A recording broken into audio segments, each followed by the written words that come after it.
Ce matin, on s'est retrouvés au Clin d'œil dans le cadre de l'épicerie à stickers, organisée en partenariat avec Clin d'œil et Sticker App. Et on a invité Charlotte Janvier, qui est une illustratrice qu'on aime beaucoup, pour qu'elle nous parle de son travail et de sa façon d'utiliser les stickers dans sa pratique artistique. Sticker App, c'est un imprimeur. On imprime des stickers personnalisés. On imprime aussi bien pour des artistes que pour des sociétés, donc pour des particuliers, du B2B. Et on est spécialisé dans l'impression d'adhésifs personnalisés. Ça va être du sticker à la forme, mais ça peut être de la planche de sticker, ça peut être des packs pour des activations marketing. On fait du sticker mural, on fait du sticker de sol, on fait de la vitrophanie pour habiller des boutiques par exemple comme le Clin d'œil, des étiquettes en rouleau, on fait des hang tags. Enfin, Charlotte va pouvoir nous parler aussi de ce qu'elle a imprimé avec nous. On a une interface en ligne qui permet à n'importe qui de passer sa commande hyper facilement. C'est aussi ça, c'est commander des stickers avec nous, c'est simple, c'est fun, c'est rapide. Il y a un éditeur qui permet d'uploader son design, de choisir les effets, de choisir la ligne de découpe. Toutes les commandes sont vérifiées par notre équipe de graphistes qui sont aussi des super nerds du sticker. Et après, on livre partout dans le monde. En fait, moi, quand j'ai mes premières idées, je vais effectivement sur le site pour faire des essais, pour voir un petit peu les matières que j'aimerais utiliser. Et vraiment, l'outil que j'apprécie le plus, c'est d'avoir commandé le petit pack d'échantillons qu'on reçoit à la maison. Et ça nous permet de voir les finitions et du coup de bien se projeter et de mieux imaginer quel effet appliquer à tel endroit, quelle couleur, est-ce qu'on veut de la paillette que dans un endroit du sticker. Enfin, en fait, de pouvoir un peu toucher déjà la matière, c'est quand même hyper agréable et pratique. Donc ça, c'est vraiment top de le commander. Pour commencer à créer, ça permet vraiment de se projeter. Donc ça, c'est parfait. Et après, sur le site, c'est hyper intuitif parce que j'importe mes designs et je peux tout ajuster, les tailles, les quantités. Franchement, c'est des toutes petites quantités. Donc même si je veux faire des tests et que je suis pas tout à fait sûre du rendu final et que je suis pas sûre que je vais faire des modifications après coup, c'est pas grave parce que je peux en prendre une trentaine et c'est ok. Ça sera un petit crash test. Au pire, je le referai pas et c'est pas grave. Donc ça, c'est hyper pratique. Bonjour à tout le monde, ravie d'être ici avec vous et puis de pouvoir échanger sur mon travail, mon univers et partager un peu avec vous ce que je fais. Et puis approfondir un petit peu aussi sur l'univers du sticker, comment je l'utilise pour communiquer, pour créer et pour développer des projets. Ça fait 11 ans que je suis freelance en tant qu'illustratrice et designer textile. Donc en gros, je crée des motifs pour des marques.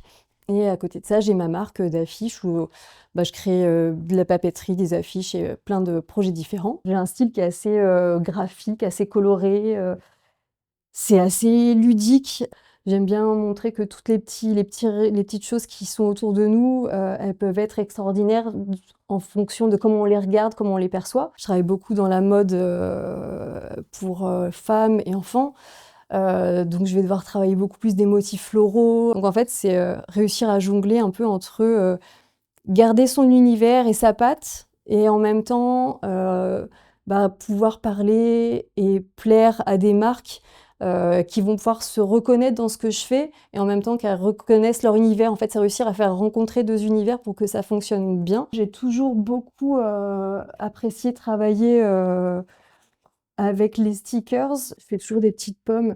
Là, je l'ai en petite affichette. Après, je l'ai développé en petit coloriage pour les enfants parce que c'est hyper ludique. Je trouve que le sticker, il amène ce côté très ludique et très simple. C'est accessible à tout le monde. Je l'ai fait en petite étiquette. Enfin, en fait, c'est un outil qui permet de communiquer très facilement sur notre marque, notre identité pour mes produits. Je voulais pas forcément avoir des étiquettes qui sont lambda et qu'on va jeter. Mes petits foulards, en fait, vous pouvez décrocher le petit sticker et venir le coller un peu partout. Enfin, ça donne une dimension différente. L'objet, il est vivant. Enfin, il accompagne les gens. Ça permet effectivement d'avoir des packaging hyper ludiques. Ça permet d'avoir un produit très complet. Enfin, je sais que moi, les stickers, ça a toujours permis un peu des crossovers avec des marques.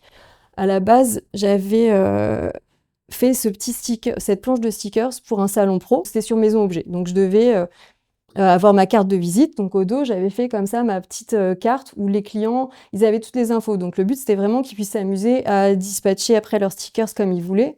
Là, ils ont la petite planche où ils ont plein d'éléments et après, ils gardent toutes mes informations, le flyers. Et en fait, ça, c'était le point de départ où j'ai une marque qui a trouvé que c'était trop cool, qui a adoré et au final, bah, on en a fait un autre produit, une collab. Enfin, en fait, c'est une porte d'entrée à notre univers au final. Des fois, le sticker, c'est rendre un peu bah, notre art ou nos créations très accessibles.